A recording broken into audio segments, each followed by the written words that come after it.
Hello everyone, আসসালামু আলাইকুম। সবাই কেমন আছেন? আশা করি সবাই ভালো আছেন। আমিও আপনাদের দোয়ায় ভালো আছি। আমি প্রথমে চুলায় একটা ফ্যান বসিয়ে দিয়ে দিলাম পরিমাণ মতো সয়াবিন তেল। আমি আগে থেকে মাছটা ভেজে রাখছি, তাই মাছের তেলটুকু দিয়ে দিয়েছি। কালারটা এরকম আসছে।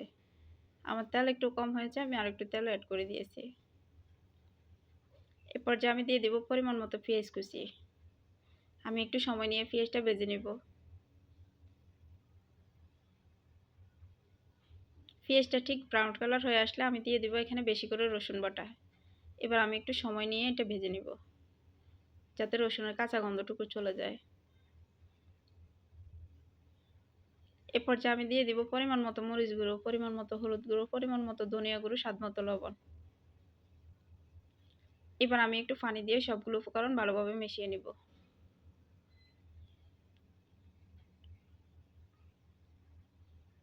আমি 4-5 মিনিট সময় নিয়ে মশলাটা কষাবো।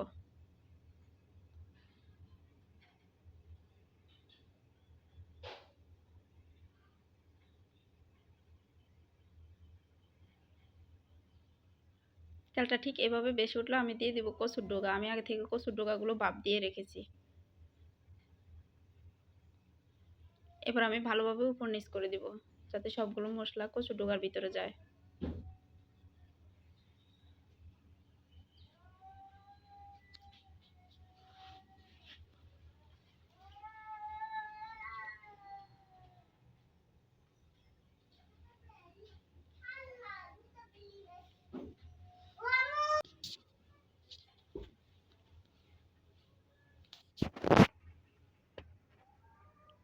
আমি ওই মশলাটার ভিতরে কচুর ডগাগুলো কষাই নিব ভালোভাবে। আমি এখানে কোনো পানি ইউজ করব না।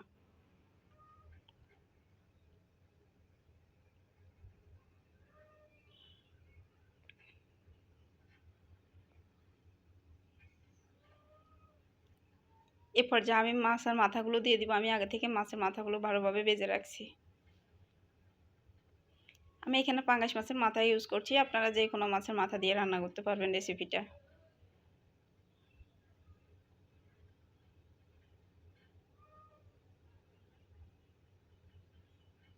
এবার আমি আবার ভালোভাবে উপর নিচ করে দিব।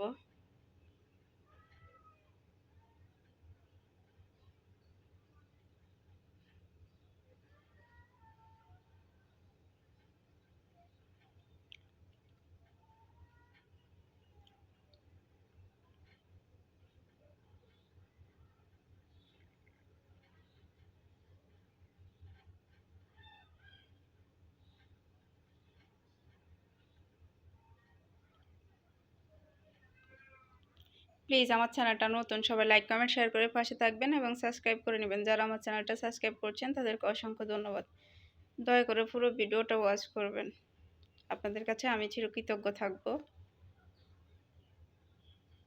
সবাই ভালো থাকুন, সুস্থ থাকুন। দেখা হবে নেক্সট ভিডিওতে। আল্লাহ হাফেজ।